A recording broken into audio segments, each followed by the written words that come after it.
La historia de la iglesia, cómo se va desarrollando la vida cotidiana en los primeros siglos, cómo van creciendo en la fe esta comunidad y especialmente cuál es el proceso de su inculturación en su época. Esto y mucho más en el programa de hoy de Los Hijos del Trueno. No te pierdas.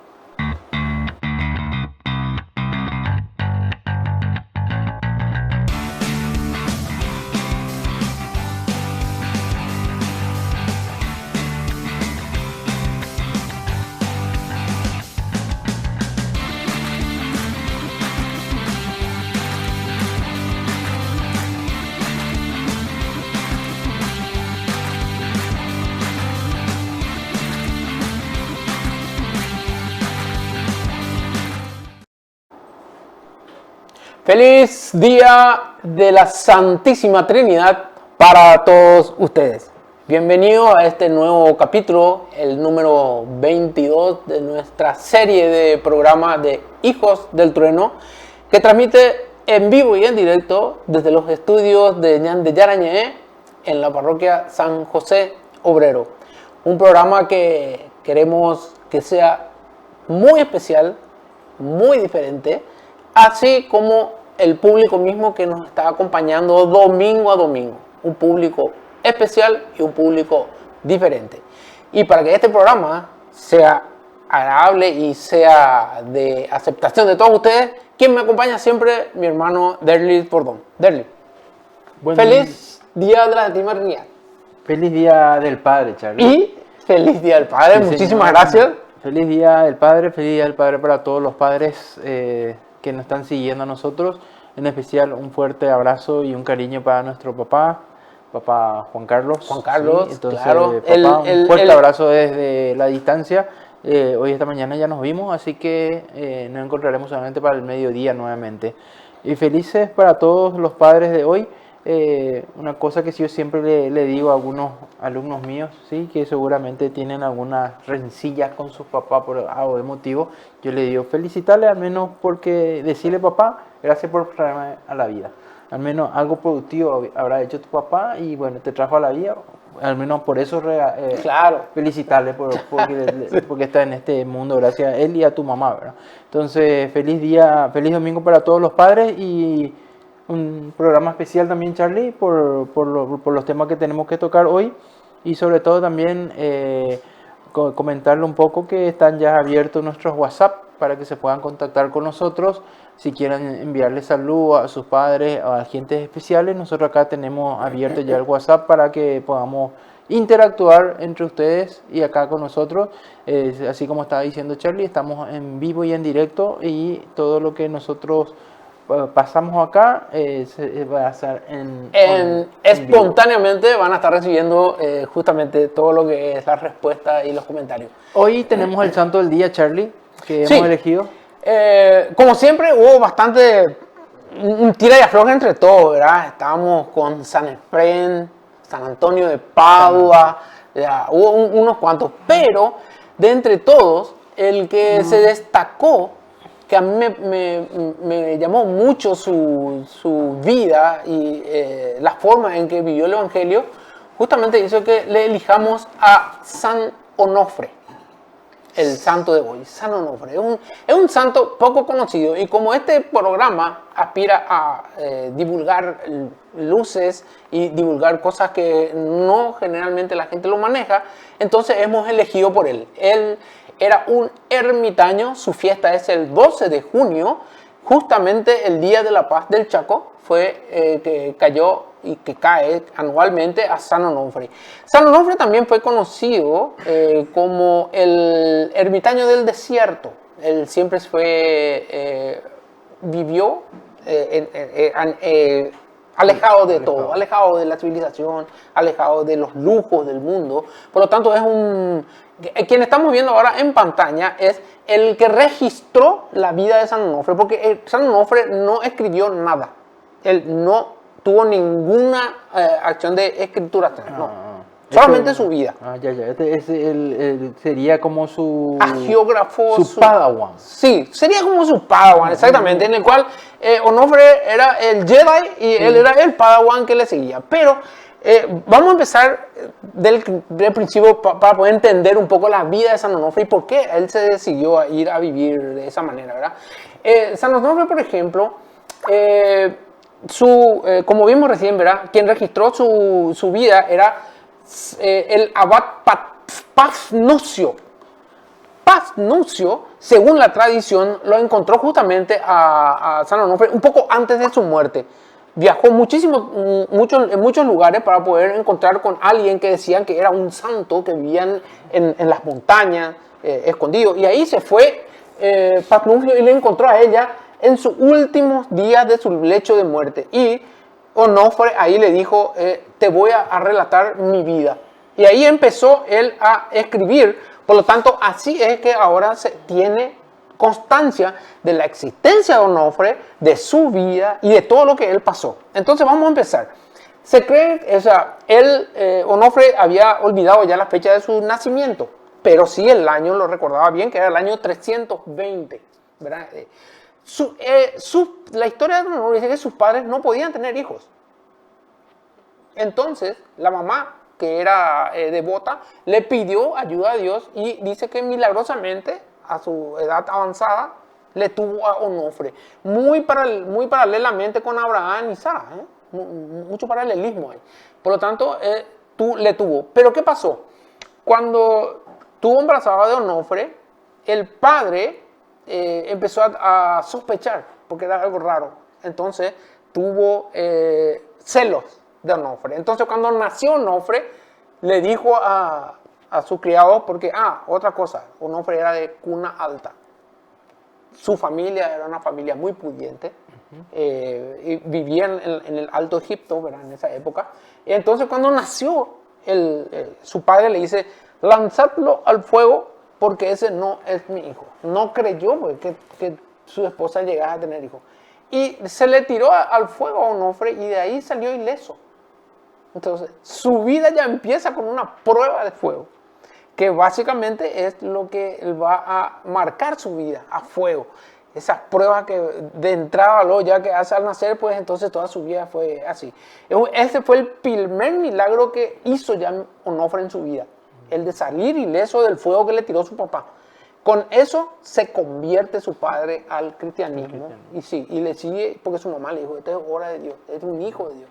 Entonces su padre se convierte al catolicismo así, ¿verdad? Onofre creo que significa el que es continuamente bueno.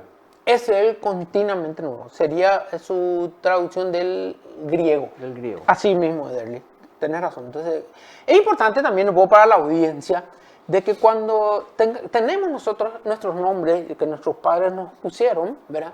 Es entrar un poco en la raíz de ese nombre y de por qué los padres le pusieron ese nombre, porque realmente el nombre dice mucho de lo que es uno. En mi caso, yo soy Charlie, pero mi nombre en mi cédula, el cual cuando yo me muera, Dios me va a llamar, será Carlos, que es el hombre fuerte. Viene de San Carlos Borromeo, y mi otro nombre que es Luis, que viene de San Luis de Francia. Mis dos nombres son de santos que marcaron la vida y que mi abuela le dijo a mi mamá para que lleve ese nombre, ¿verdad? El tuyo, el de Derly, por ejemplo, es de Fernando, que es San Fernando, un gran santo también. Sí. Por lo tanto, entonces, el nombre de cada uno de nosotros nos dice. Es importante investigar un poco de qué quiere decir nuestros nombres y de dónde vienen, ¿verdad?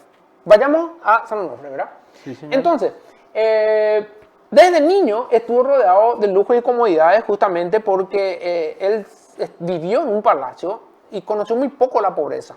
Por lo tanto, en un día, siendo adolescente, dice que le agarró una enfermedad a él y tuvo que salir después a ver con su padre para buscar medicamentos, porque dice que no había ningún lado. Entonces salió y ahí él se dio cuenta de que su enfermedad no era nada de lo que estaba apareciendo. Yo creo que habrá sido una gripe o algo, no sé, algo simple.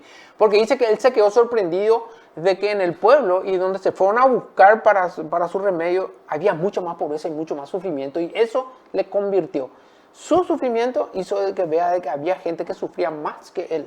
Entonces, eso le llevó a dejar todo, dejar el palacio de sus padres y entrar en un convento, ¿no? Sería en una...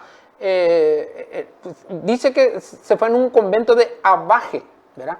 En las Eremólites, en Hermópolis. Y en el medio, dice que era un convento alejado de todo y que vivía en el medio del desierto. Y ahí se fue entonces Onofre a encerrarse por el sufrimiento que vio en esa gente, ¿verdad? En el convento dice que vivió con muchos monjes que o sea, eran unos monjes que apostaban por la pobreza.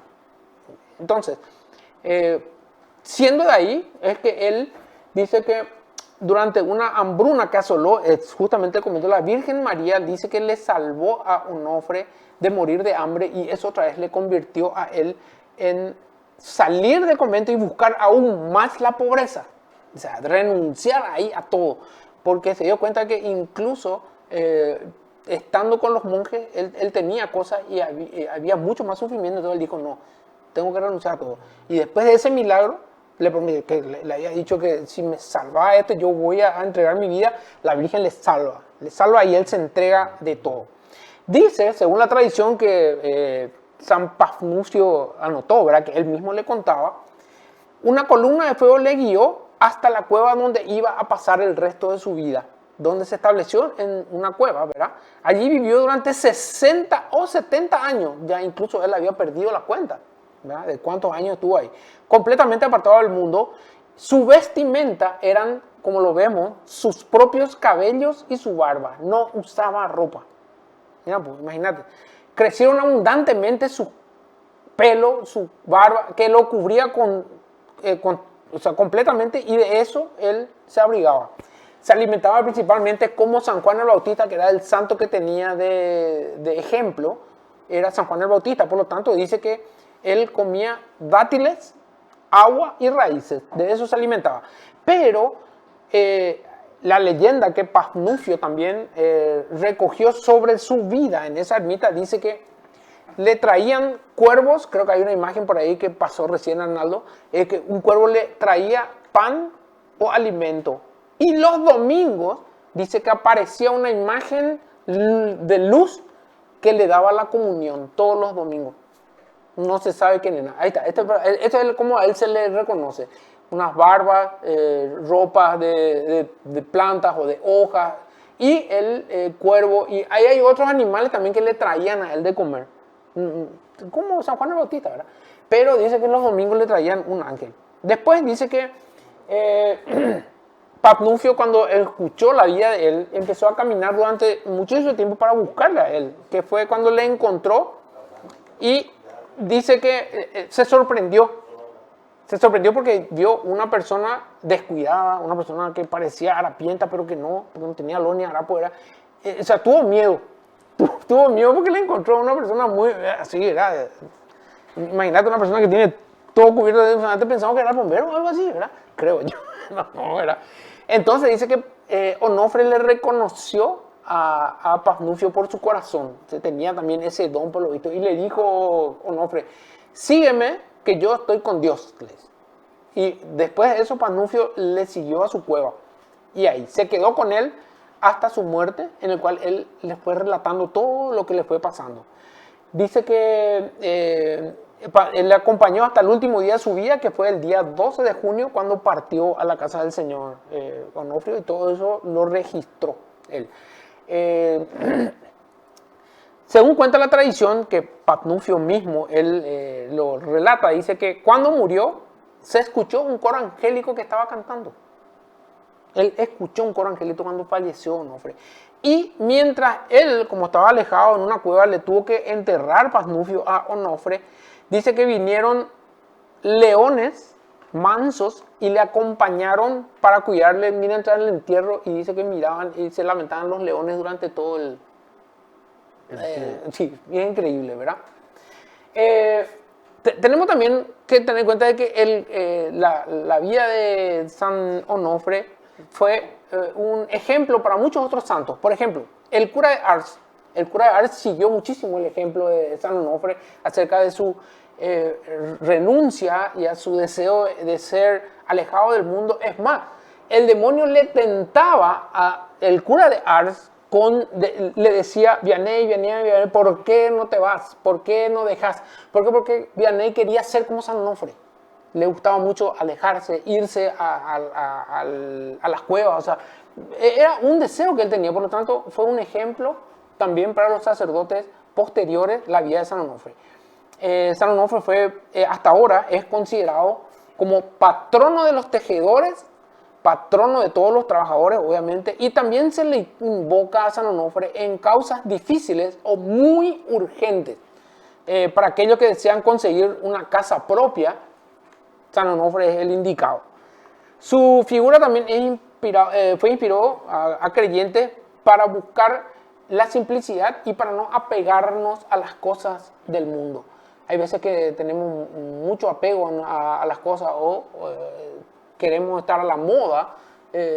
Nos ponemos en deuda para conseguir el último teléfono o para conseguir el último reloj, la última, qué sé yo, no sé. Bueno, San Onofre nos puede ayudar a discernir, a darnos esa sabiduría y poder entonces renunciar a eso para acercarnos más a Dios. Para cerrar ya después la historia de San Onofre, ¿verdad? Creo que hay también un material que apoya eso, mi estimado Arnaldo. Dice que en Sevilla había una capilla, la capilla que es la que estamos viendo. Esta capilla dedicada a San Onofre cuenta una leyenda de que había una vez un sacerdote, había un gran conde que por la vida de San Onofre, él renunció a todo y se hizo franciscano lego. Renunció a todo y se iba en esta capilla él a rezar siempre. Era un conde, dejó todo ahí. Dice que en el día que llegaba, generalmente cuando llegaba junio, que es el día de San Onofre, dice que cuando él estaba en la capilla, a la noche rezando, dice que se aparecía un sacerdote con el hábito franciscano y entraba y miraba el púlpito y se daba la vuelta y después se alejaba. 2 veces, durante 2 años seguidos en la misma fecha, él vio eso. Y una vez le contó a sus confesores eso. ¿Qué es eso? Y dice, yo te recomiendo que le ayude a ese sacerdote. Si es que viene, entra, mira, quiere decir que hay una existencia. Ok, le dijo entonces el conde, ¿verdad? Entonces, apareció otra vez el sacerdote, ¿verdad?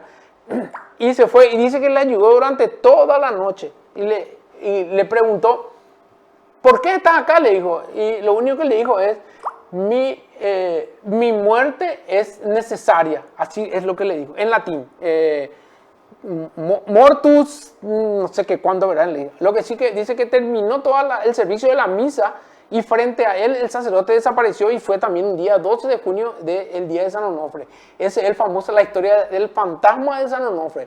No se cree que sea San Onofre, sino un sacerdote de que no renunció a las cosas que tenía que renunciar y que en vez de dedicarse a celebrar la misa, se dedicaba a hacer otras cosas y se quedó tipo en pena hasta que haya alguien que le ayude a salir de esa condena. Hasta ahora dice que esa causa, ese fantasma, es relatado en esa capilla que vimos que es en Sevilla, en España. Y con eso cerramos la historia de San Onofre, que nos puede ayudar a nosotros a dejar las cosas materiales, acercarnos más a Dios y no apegarnos a todo lo que es lo mundano. Derlich, ¿hay algunos mensajes? Mensaje después de nuestro primer corte. De nuestro primer corte. Entonces, ahora vamos a un pequeño corte y después volvemos enseguida. No te separes de la tele.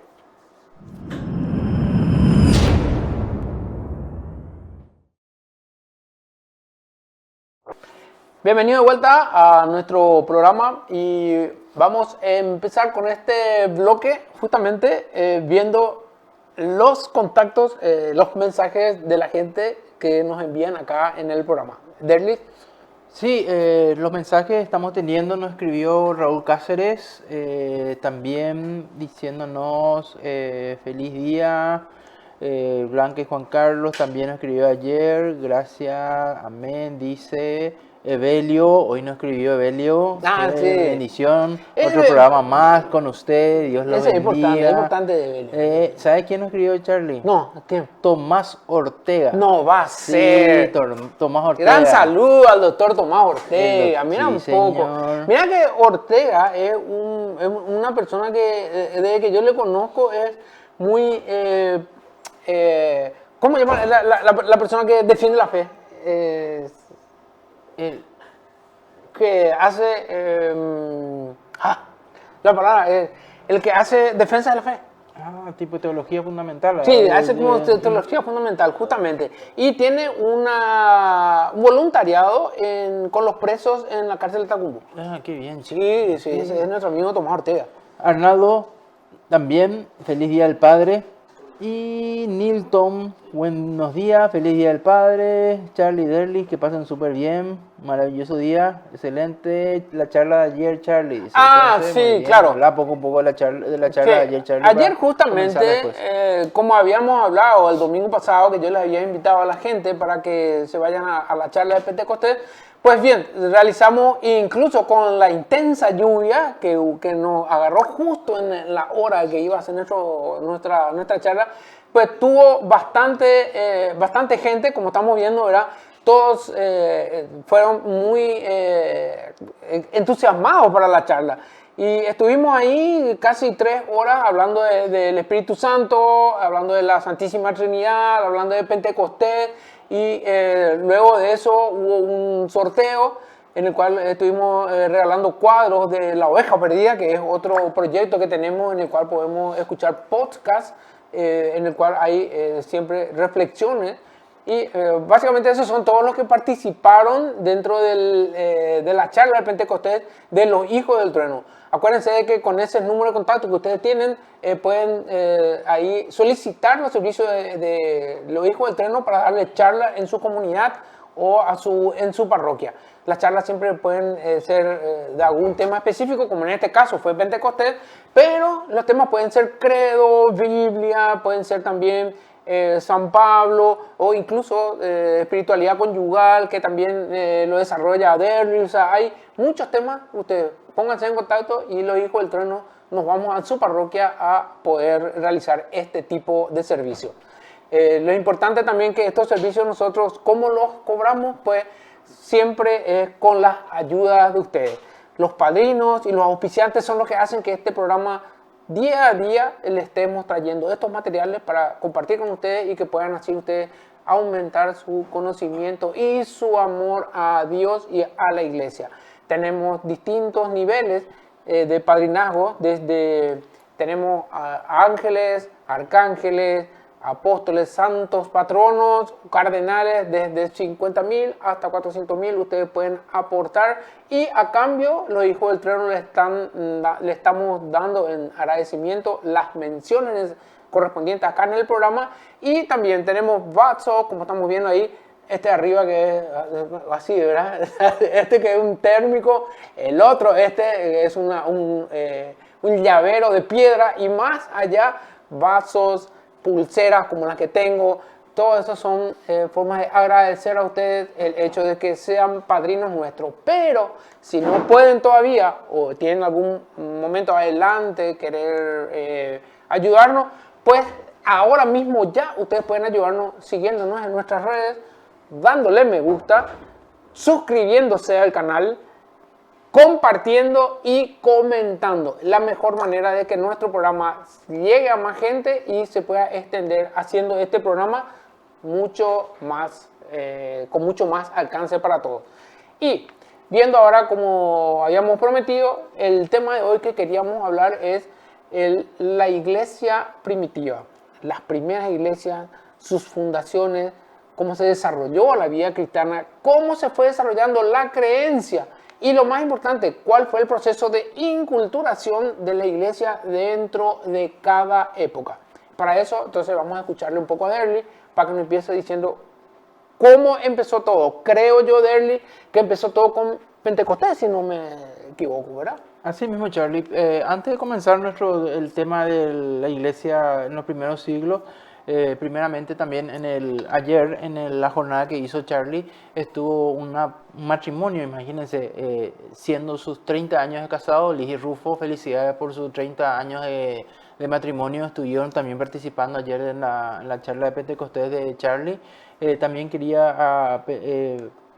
nos está escribiendo don Fabio Bayovera, feliz día, hijo del trueno, felicidades también don Fabio, papá. Don Fabio es papá de 3 hijos. Sí, felicidades también nos dice Fabiola, 4. feliz día del padre a los hijos del trueno y también para mi papá, fiel seguidor del programa, dice Fabiola. Fabiola también estuvo un poco con una operación. Fabiola, ayer fue su cumpleaños. Ayer fue el cumpleaños de Fabiola. Que lo cumpla feliz, sí. Fabiola, así que éxito Fabiola también y que pronta recuperación para ti en tu operación que tuviste. Agradecer también de que me da permiso para que yo pueda venir, porque como necesita ella a alguien que siempre le ayude, pues me dice, anda a cumplir con tu labor evangelizadora. Entonces le agradezco mucho de corazón a Fabiola que siempre está apoyándome para hacer mis labores de evangelizador. Muchas gracias. Comenzando entonces hablando un poco de Pentecostés, así como estabas diciendo Charlie, la primera salida que lo hacen los apóstoles fue justamente después de la venida del Espíritu Santo que estuvimos conmemorando el domingo pasado.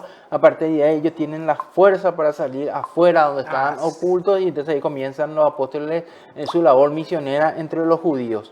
Luego de Pentecostés viene también un poco el martirio de Esteban. Fue el primer mártir cristiano que nosotros conocemos. En este mártir Esteban, nosotros tenemos que recordar también que él, en ese momento que él fue apedreado, estuvo mirando desde lejos uno que después va a ser un fiel seguidor de Cristo, que fue cuando eso todavía se llamaba Saulo, ¿sí? Y Esteban fue apedreado. Nosotros lo conocemos a Esteban como el primer mártir. Protomártir, primer mártir cristiano. Después de San Esteban sigue, podríamos decir, el primer converso no judío. Sí. Que fue el Cornelio, que fue el centurión romano. Sí, el centurión Cornelio. Conversión de Cornelio fue el primer,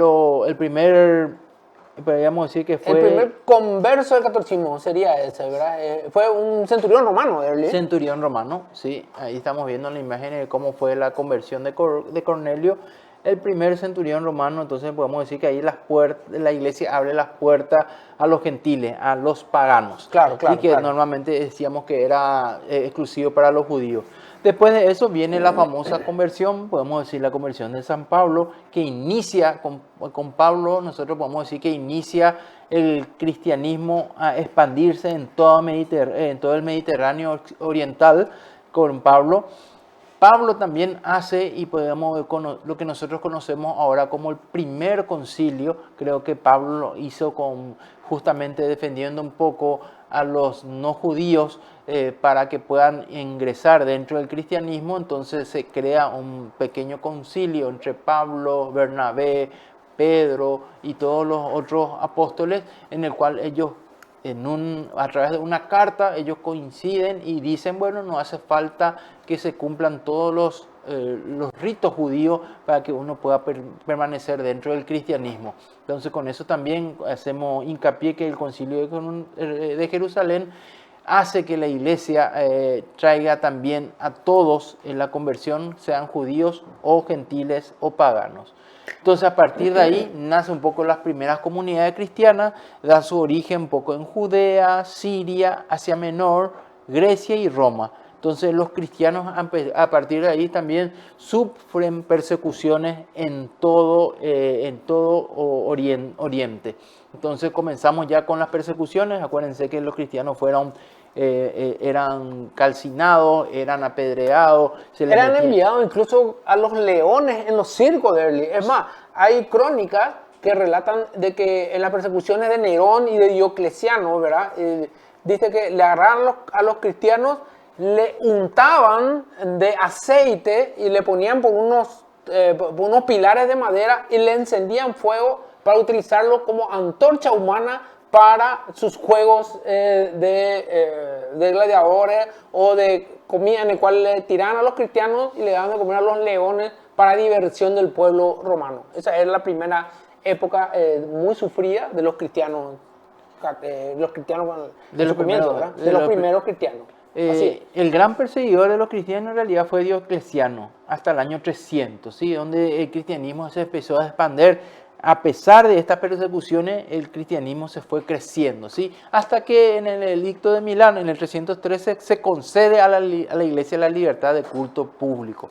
Estamos hablando en un tiempo muy corto, desde la aparición misma del cristianismo, que fue con Jesucristo, y ya estamos en el año 313, donde en la iglesia ya puede ser libre de culto, ya no es más perseguida, claro, y ya puede entrar, incursionar en todo el Oriente. El emperador Constantino fue el gran influyente para que la iglesia, nuestra iglesia pueda expandirse, ¿sí? Incluso él mete dentro de su gobierno la idea del cristianismo, ¿sí? Como ideal de gobierno. Claro. Ya a partir de ahí también nosotros podemos decir que la iglesia ya incursionó en la parte de gobierno, y en el edicto de Tesalónica, en el 380, el emperador Teodosio proclama el cristianismo como religión oficial del imperio. Claro. Ya estamos hablando que la iglesia católica, de ser perseguida, ahora ya forma parte de este imperio. 380 nada más de nuestra era. Y en el 476 depone el emperador Rómulo Augusto, solo queda el pontificio de Roma como referencia de autoridad para los territorios occidentales. Ya empieza a tener forma lo que hoy conocemos como nuestra iglesia católica. Entonces, por la gracia del Espíritu Santo, los cristianos desde los primeros tiempos están unidos a una misma fe. Si esto entra en la iglesia al recibir el bautismo, eso nosotros tenemos que saber que en la primera época ya era necesario recibir el bautismo para poder ingresar como miembro de esta nueva religión, por decirlo así. Llevan su fe a todos los ámbitos de la vida, se rigen por el mandamiento del amor y acuden a la celebración de los sacramentos, en especial la Eucaristía. La Eucaristía, como sabemos nosotros, desde el Pentecostés hasta hoy, es la pieza fundamental, central de nuestro culto y nuestra religión católica. Se ingresa a través del bautismo. Acuérdense que anteriormente ya se recibía el bautismo y la confirmación al mismo tiempo. Entonces ya después se celebraban todos los domingos la fiesta especial de la Eucaristía, ¿sí? Entonces la celebración eucarística dentro del cristianismo tiene un papel muy importante para estas primeras comunidades, ¿sí? Se celebran como primer día los domingos, y el centro de la celebración es la consagración y la comunión con el cuerpo y la sangre de Cristo, ¿sí? En la Eucaristía nosotros podemos decir que se revive el misterio pascual de Cristo. Es lo que nosotros todavía vivimos. Sí, ya en esa época se dieron cuenta de que la misa era volver a hacer el sacrificio de Dios y el sacrificio eucarístico de salvación. O sea, esto es antiguo, es de los primeros cristianos ya. Nosotros también podemos decir que ya comienza la iglesia a tener una jerarquía, ¿sí? A través de obispos o presbíteros, diáconos y hasta el Papa que reside en Roma. Ya hay una organización, una estructura dentro de nuestra iglesia, y también existen los patriarcados, la de Roma, Antioquía, Alejandría, Jerusalén y Constantinopla. Nosotros, recuerdo yo, Charlie, que en algún momento habías hablado de la ruptura que hubo entre Sí, eso fue posterior. En esta época estábamos todos unidos. Estamos todos unidos. Sí, todos estábamos unidos. Sí, por eso todo nosotros era uno. Entonces ya hablamos un poco también de lo que son la tradición apostólica, que los primeros cristianos recibieron su formación de boca de los primeros testigos directos de la vida de Cristo. Por eso nosotros decimos que la Iglesia Católica es tradicionalista y también está basado por las escrituras. Claro. Porque primero vino la tradición oral. Nosotros tenemos que entender que los primeros escritos de los evangelios se escribieron aproximadamente entre el año 60 a 70 después de la muerte de Cristo. Entonces, ¿cómo era la transmisión? Era de forma oral. Sí. Entonces, después, para transmitir y para que esa transmisión oral sea íntegra, entonces empezaron a salir los primeros escritos, ¿sí? Que son los escritos del Nuevo Testamento, ¿sí? Para esto nace también la razón de fe y aparecen los padres apostólicos que van a cumplir una misión muy importante dentro de estos primeros años del cristianismo. Profundizan en la comprensión de la fe, los misterios de la fe, ya aparecen los apologistas, que me dijiste que el gran Tomás Ortega, un gran esa era la apologeta, palabra, apologista. ¿sí? Realizan las primeras defensas de la fe cristiana frente a la cultura Cultura pagana. pagana. Bueno, después de esta vía vamos a ver cuáles eran estas primeras defensas que tenía que salir. Claro. ¿Sí? Y aparecen también los padres de la iglesia que expresan los misterios de la fe de forma comprensible para todo el mundo. Entonces, para que la iglesia sea más comprensible, empiezan a salir estos padres en la fe. Claro. ¿Sí? Vamos a ver entonces el símbolo de la fe, Charlie. Vamos a ver los primeros concilios, año, veracidad, porque cuando hablamos anteriormente estábamos hablando que la iglesia con los apologetas tenían que defender de algunas cuestiones que ya empezaron a surgir.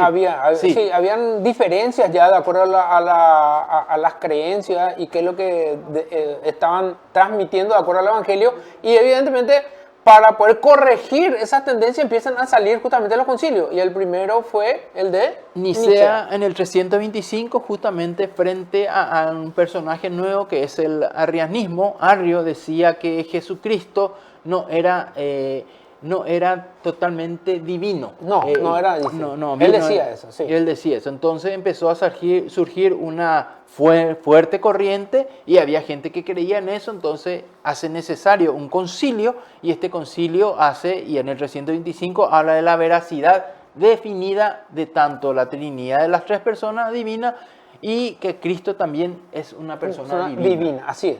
Ahí sale el credo.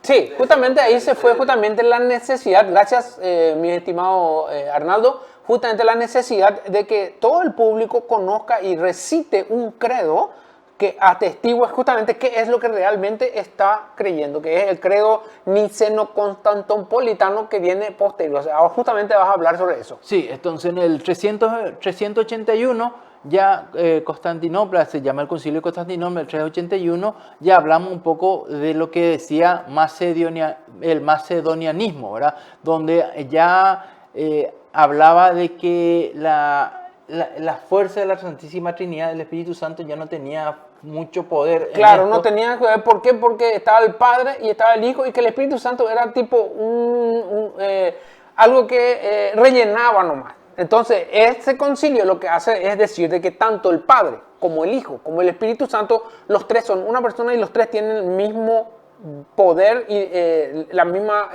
figura de divinidad. Sí, los tres son lo mismo. Aunque ayer justamente en la charla que estuvimos hablando de Pentecostés estábamos explicando cuál es el concepto de Padre, Hijo y Espíritu Santo, la Santísima Trinidad y la misión y la función del Espíritu Santo. Les invito entonces para una charla para hacerlo mucho más profundo, si no, no vamos a poder terminar. No vamos a poder. Y también, Charlie, ya con este concilio de Constantinopla en el 381 también ya empiezan a haber las primeras crispaciones entre la iglesia occidente y Oriente. Justamente. Y Occidente. A partir de este concilio y a partir de esta verdad que sale a través de este concilio, la divinidad del Espíritu Santo que procede del Padre y del Hijo. Y ahí es donde comienza claro, el problema. la fórmula filioque que hace de que se separen la iglesia oriental de la occidental. Sí, por esta palabra que saca. Exactamente, por esa palabra. Lastimosamente, pero y hasta hoy día, a pesar que hay ya ya hay mejores relacionamientos. Sí, ahora incluso, ellos, ahora con el Papa León XIV justamente hay mucha apertura y se aspira a una unidad en la fe. Exactamente, después ya venimos con el concilio de Éfeso en el año 431, en el cual confirma en Jesús hay una sola persona, la divina, y la Virgen María es la Madre de Dios. Claro. En el año 431, entonces nuestros queridos televidentes tienen que saber que ya se está defendiendo la divinidad de María. Teotokos. 431 ya nosotros estamos, ya hay un concilio en el cual ya se está hablando de la divinidad de María, entonces nosotros podemos decir con seguridad, nosotros los católicos, que María en realidad es Madre de Dios y también es Virgen. Estamos hablando de casi los comienzos del cristianismo y nosotros ya le estamos dando una fuerza a nuestra mamá María, ¿sí? Así es. ¿Contra cuál? La doctrina del nestorianismo, ¿sí? Ellos también no hablaban de esta divinidad en relación a María y de Jesús, por eso se tiene que hablar de esta divinidad. Y terminamos un poco con esta primera parte de los concilios, el de Calcedonia en el 451, donde el monofisismo también decía que Jesús no era Dios. No era Dios. Entonces, Decía que era solamente hombre. Hombre, Sí. sí. Entonces ahí comienza también nosotros un nuevo concilio donde afirmamos que Jesucristo es Dios y hombre verdadero. Verdadero Dios y verdadero hombre. Claro, entonces nosotros cuando hablamos de que Dios es verdadero hombre y verdadero Dios, si vamos a poner en porcentaje, nosotros teníamos que decir 50% Dios, 50% hombre. Entonces, al ser hombre, él tuvo que haber tenido hambre, sufrió frío, dolor, hambre, también, todo, sí, todo. Tristeza, alegría, pesar, dolor, angustia, todo lo que es las emociones del hombre, él lo sintió como verdadero hombre. Así es. Así es. Entonces, la única diferencia entre Jesucristo y nosotros es el pecado. Él nunca tuvo pecado y nosotros sí somos pecadores. Esa es la diferencia entre nosotros y Dios. Y ya tenemos que hablar un poco del arte cristiano para ir dando punto final a esta primera parte de la iglesia siglo a siglo. Hablamos un poco de los primeros siglos y cómo eran los templos en aquella época. ¿Sí? El cristianismo celebraba sus reuniones en el culto al aire libre o en casas particulares, en las iglesias domésticas como hoy nosotros conocemos, ¿sí? Claro. Pero también ahí es, sí. Creo que también en esos años es el tema de las catacumbas, ¿verdad? Sí, que en las catacumbas vamos a mostrar cómo eran eso, ¿sí? Acá tenemos nosotros las primeras catacumbas, cómo eran, ahí están. Las basílicas paleocristianas estaban basadas un poco en, voy a sacar Arnaldo. Vamos a ver si podemos ver. Ahí está. Las catacumbas. No me va a dejar ver. Ahí está. Esas son las catacumbas, sí. Ahí se celebraban normalmente las primeras reuniones, sí. Y después va a ir modernizándose también. Entonces voy a ir alzando nuevamente. Vamos a mostrar un poco cómo eran estos primeros templos, sí. Acá. Vamos a ver. Acá, los primeros templos. Le damos a un clic ahí y vamos a ver. Estos eran los primeros templos, ¿sí? Representación de la Basílica Paleocristiana de San Pedro. Ahí vemos los nombres un poco para que nosotros entendamos, ¿viste? Los famosos, los novios se despedirán en el atrio, es en la parte de adelante. Anteriormente había tipo podríamos decir, un espacio que hoy ya no se utiliza más. Sí, como un tragaluz grande. Sí, ya no se usa más. Un patio más. anterior. Un patio posterior a. Que ahora sí. casi ya no se utiliza. Sí se utiliza algo adelante nomás ya, ¿verdad? Después viene el Nártex. Que es la entrada misma. Sí. Con un pequeño pasillo de entrada que lleva adentro de las naves. A las naves, que ya seguidamente ya nos estamos viendo dónde están las naves. Después ya viene el altar, ¿sí? Que hasta hoy día nosotros seguimos utilizando el altar. Y el ábside, que es el fondo, donde normalmente también ahí aparece un poco lo que es la imagen de Jesucristo. Sí, la imagen central, que es la que domina generalmente cada advocación de cada parroquia. Hay parroquia de San Pedro y San Pablo, está justamente en el ábside está el tema central. O por ejemplo la Santísima Trinidad o parroquia San Pío, generalmente ahí se da el tema central de lo que es. Pero siempre como figura central a Jesucristo y a la Eucaristía. Totalmente. Y por último tenemos la imagen ahí de la cátedra. La cátedra es donde normalmente está sentado el sacerdote que oficia la misa. Sí. Así mismo. Entonces ahora vamos un poco al segundo, que es la Edad Media. Durante la Edad Media empezamos a utilizar un poco más la Eucaristía en el tabernáculo. Esto reforzó la direccionalidad del templo y se impuso la planta de luz latina. La planta de cruz latina, sí. Hace de que haya un pasillo central de la misa y se cruce en forma de cruz a la izquierda. Generalmente están el coro y a la derecha generalmente están la gente que hace los relatos de lo que tiene que haber en la misa. Ahora, por ejemplo, terminamos con lo último ya, que es el arte gótico, ¿sí? que nos muestran un poco cómo eran, y hoy, hasta hoy día hay en algunos lugares, como el de la de Notre Dame, la que es muy famosa, sí, Claro. cómo se utilizan estos templos ya en forma de punta, un poquito más sofisticados, con ingreso de luz también en la parte de arriba de los templos, ¿sí? Entonces, Charlie, nosotros... Tenemos con esto- últimos mensajes ya antes de pedirnos. Sí, vamos a ir leyendo los mensajes. Sí. ¿Sí? ¿Empezamos con por Lula? ejemplo, Lula dice: feliz y bendiciones, feliz y bendecido Día del Señor, Día del Padre, fuerza y éxitos. Entonces, También Nilton invita a una feria de comidas típicas justamente en La Pro Retiro del Movimiento Germinal Cristiano, en la Crucecita. El 20 de junio a las 18:30 horas, colaboración 20.000 guaraníes, es Pro Retiro. estamos. Sí, después también Ortega también dice, le saluda Ortega, el apologista, son unos capos. Saludos y abrazo a mi querido amigo y hermano Tomás Ortega.